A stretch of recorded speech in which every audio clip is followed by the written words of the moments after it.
Hi everyone, welcome to ರೇಖಾ ಪ್ರಕಾಶ್ ಮನೆ ಊಟ. ಇವತ್ತು ತುಂಬ ಆರೋಗ್ಯಕರವಾಗಿ ತುಂಬ ಸಿಂಪಲ್ಲಾಗಿ ಮೂಲಂಗಿ ಸಾಂಬಾರನ್ನ ಹೇಗೆ ಮಾಡೋದು ಅಂತ ತೋರಿಸ್ಕೊಡ್ತೀನಿ. ಮೂಲಂಗಿ ತುಂಬ ಒಳ್ಳೆಯದು ಆರೋಗ್ಯಕ್ಕೆ ಅಂತ ಎಲ್ರಿಗೂ ಗೊತ್ತು. ಅದು ಆ್ಯಕ್ಚುಲಿ ಶುಗರ್ಗೆ ಮತ್ತು ಗ್ಯಾಸ್ಟ್ರಿಕ್ ಎಲ್ಲ ತುಂಬ ಹೆಲ್ಪ್ ಆಗುತ್ತೆ ಮೂಲಂಗಿ sambar once in a while ಮಾಡ್ಕೊಂಡು ತಿನ್ನೋದ್ರಿಂದ. ಹಾಗಿದ್ರೆ ತಡ ಮಾಡೋದು ಬೇಡ, ಹೇಗೆ ಮಾಡೋದು ಅಂತ ನೋಡ್ಕೊಳ್ಳೋಣ ಬನ್ನಿ. ಮೊದಲಿಗೆ ನಾನಿಲ್ಲಿ ಒಂದು ಜಾರ್ ತೊಗೊಂಡಿದ್ದೀನಿ. ಜಾರ್ಗೆ ಸ್ವಲ್ಪ ತೆಂಗಿನ ತುರಿ, 2 ಟೊಮ್ಯಾಟೊ ಮತ್ತು ಸಾಂಬಾರು ಪುಡಿ ಹಾಕ್ಕೊಂಡು ರುಬ್ಕೋತೀನಿ. ಬೇರೆ ಏನು ಎಕ್ಸ್ಟ್ರಾ ಹಾಕ್ಕೋಬಾರ್ದು ಫ್ರೆಂಡ್ಸ್. ಆ್ಯಕ್ಚುಲಿ ಆರೋಗ್ಯದ ದೃಷ್ಟಿಯಿಂದ ನಾವು ಒಂದು ಒಳ್ಳೆಯ ಸಾಂಬಾರನ್ನ ಮಾಡ್ಕೊಳ್ತಾ ಇರೋದ್ರಿಂದ ಏನು ಫ್ಯಾಂಟಸಿ ಮಾಡೋಕ್ಕೆ ಹೋಗಬೇಡಿ. ಮೂಲಂಗಿ ಸಾಂಬಾರಿಗೆ ಮಾತ್ರ ಬರೀ ತೆಂಗಿನಕಾಯಿ, 2 ಟೊಮ್ಯಾಟೊ, ಸ್ವಲ್ಪ ಸಾಂಬಾರು ಪುಡಿ, ಸ್ವಲ್ಪ ನೀರು ಹಾಕ್ಕೊಂಡು ನೀಟಾಗಿ ರುಬ್ಕೊಳ್ಳಿ. ನೋಡಿ ನಾನು ಈ ಥರ ರುಬ್ಕೊಂಡು ಬಂದಿದ್ದೀನಿ. ಮಸಾಲೆ ರುಬ್ಕೊಂಡಾದಮೇಲೆ ಇವಾಗ ಒಂದು ಕುಕ್ಕರ್ ತೊಗೋಬೇಕು. ಕುಕ್ಕರ್ಗೆ ನಾನಿಲ್ಲಿ ಒಂದು 3/4 ಬೌಲಷ್ಟು ಬೇಳೆ ತೊಗೊಂಡಿದ್ದೀನಿ. ಜೊತೆಗೆ ಒಂದು ಮೂಲಂಗಿ ತೊಗೊಂಡಿದ್ದೀನಿ. ನಾನು ಆ್ಯಕ್ಚುಲಿ ತುಂಬ ಕಮ್ಮಿ ಕ್ವಾಂಟಿಟಿಲಿ ಸಾಂಬಾರು ಮಾಡ್ತಿರೋದ್ರಿಂದ ಒಂದೇ ಮೂಲಂಗಿ ತೊಗೊಂಡಿದ್ದೀನಿ. ನೀವು ಇನ್ ಕೇಸ್ ಏನಾದರೂ ಜಾಸ್ತಿ ಜನ ಇದ್ದು ಎರಡು ಟೈಮಿಗೆ ಮಾಡ್ಕೋತೀರಾ ಅಂತಂದರೆ 2 ಅಥವಾ 3 ಹಾಕ್ಕೋಬೋದು ಮೂಲಂಗಿನ. ಈ ಮೂಲಂಗಿನ ಮತ್ತು ಬೇಳೆನ ಎರಡನ್ನೂ ನೀಟಾಗಿ ವಾಶ್ ಬಂದಾದಮೇಲೆ ನಾನು ರುಬ್ಬಿರೋಂಥ ಮಸಾಲೆನ ಅದರಲ್ಲಿ ಸೇರಿಸ್ತಾ ಇದ್ದೀನಿ. ಮತ್ತು ಸಾಂಬಾರು ಕನ್ಸಿಸ್ಟೆನ್ಸಿಗೆ ಹೇಗೆ ಬೇಕೋ ಅದ್ರ ತಕ್ಕಂಗೆ ನೀವು ನೀರನ್ನು ಹಾಕ್ಕೋಬೋದು. ಹಾಕ್ಕೊಂಡಾದ್ಮೇಲೆ ರುಚಿಗೆ ತಕ್ಕಷ್ಟು ಉಪ್ಪು ಹಾಕ್ಬಿಟ್ಟು ಲಿಡ್ ಕ್ಲೋಸ್ ಮಾಡಬೇಕು. ಕುಕ್ಕರ್ ಮುಚ್ಚಳನ ಮುಚ್ಚಿ 2 ವಿಷಲ್ ಬರೆಸಿ ಸಾಕು. ಆಮೇಲೆ ಕುಕ್ಕರ್ ತಣ್ಣಗಾಗೋವರೆಗೂ ಓಪನ್ ಮಾಡಬೇಡಿ. ಇಲ್ಲಿ ನೋಡಿ, ನಾನು ಕುಕ್ಕರ್ ತಣ್ಣಗಾದ್ಮೇಲೆ ವಿಷಿಲೆಲ್ಲ ಹೋಗಿದೆ ಕಂಪ್ಲೀಟಾಗಿ. ಆಮೇಲೆ ಕುಕ್ಕರ್ ಮುಚ್ಚಳ ತೆಗೆದು ತೋರಿಸ್ತೀನಿ ನೋಡಿ. ಇಲ್ಲಿ ನೋಡಿ, ಹೀಗಾಗಿರುತ್ತೆ.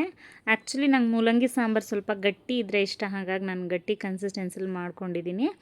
ನಿಮ್ಗಿನ್ ಕೇಸ್ ಏನಾದರೂ ಇನ್ನೂ ತೆಳುಬೇಕಂದ್ರೆ ಮಾಡ್ಕೋಬೋದು. ಬಟ್ ಪ್ರಿಫರೆನ್ಸ್ ಬಂದು ಮೂಲಂಗಿ ಸಾಂಬಾರಿಗೆ ಸ್ವಲ್ಪ ಗಟ್ಟಿ ಇರಲಿ ಅನ್ನೋದೇ ನನ್ನ ಸಜೆಷನ್ನು.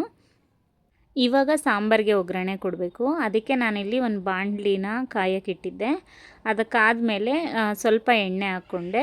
ಎಣ್ಣೆ ಹಾಕ್ಕೊಂಡಾದ್ಮೇಲೆ ಸ್ವಲ್ಪ ಸಾಸಿವೆ, ಕರಿಬೇವಿನ ಸೊಪ್ಪು ಮತ್ತು ಸ್ವಲ್ಪ ಇಂಗು ಮಾತ್ರ ಯಾವುದೇ ಕಾರಣಕ್ಕೂ ಮಿಸ್ ಮಾಡಬೇಡಿ ಫ್ರೆಂಡ್ಸ್. ಮೂಲಂಗಿ ಸಾಂಬಾರಿಗೆ ಯಾವುದೇ ಸಾಂಬಾರಿಗೂ ಮಿಸ್ ಮಾಡಬಾರ್ದು. ಇಫ್ ಇನ್ ಕೇಸ್ ನೀವು ಬೇರೆ ಯಾವುದಾದ್ರು ಸಾಂಬಾರಿಗೆ ಮಿಸ್ ಮಾಡ್ತೀನಿ ಅಂದ್ರೂ ಮೂಲಂಗಿ ಸಾಂಬಾರಿಗೆ ಮಿಸ್ ಇಲ್ಲದೆ ಹಾಕ್ಕೊಳ್ಳಿ, ಟೇಸ್ಟ್ ತುಂಬ ಚೆನ್ನಾಗಾಗುತ್ತೆ.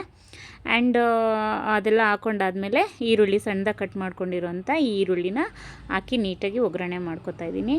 ಮತ್ತು ಇನ್ನೊಂದು ಟಿಪ್ ಅಂತಲೇ ಅಂದ್ಕೊಳ್ಳಿ, ಒಗ್ಗರಣೆ ಎಲ್ಲ ಮಾಡಬೇಕಾದ್ರೆ ಈರುಳ್ಳಿಗೆ ಒಂದು ಸ್ವಲ್ಪ ಸಾಲ್ಟನ್ನ ಹಾಕ್ಕೊಂಡು ಫ್ರೈ ಮಾಡ್ಕೊಳ್ಳಿ. ಆ್ಯಕ್ಚುಲಿ ಸಾಂಬಾರಲ್ಲಿ ಈರುಳ್ಳಿದು ಒಂದು ಚೆನ್ನಾಗಿರೋ ಟೇಸ್ಟ್ ಸಿಗುತ್ತೆ ನೀವು ಈ ಥರ ಉಪ್ಪು ಹಾಕ್ಕೊಂಡು ಫ್ರೈ ಮಾಡ್ಕೊಳ್ಳೋದ್ರಿಂದ ಒಗ್ಗರಣೆ ಟೈಮಲ್ಲಿ.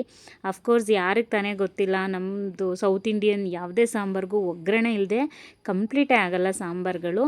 ಅದರಲ್ಲೇ ಆ ಒಗ್ಗರಣೆನೂ ಇನ್ನೂ ಸ್ಪೆಷಲ್ ಮಾಡ್ತೀನಿ ನಾನು ಅಷ್ಟೇ.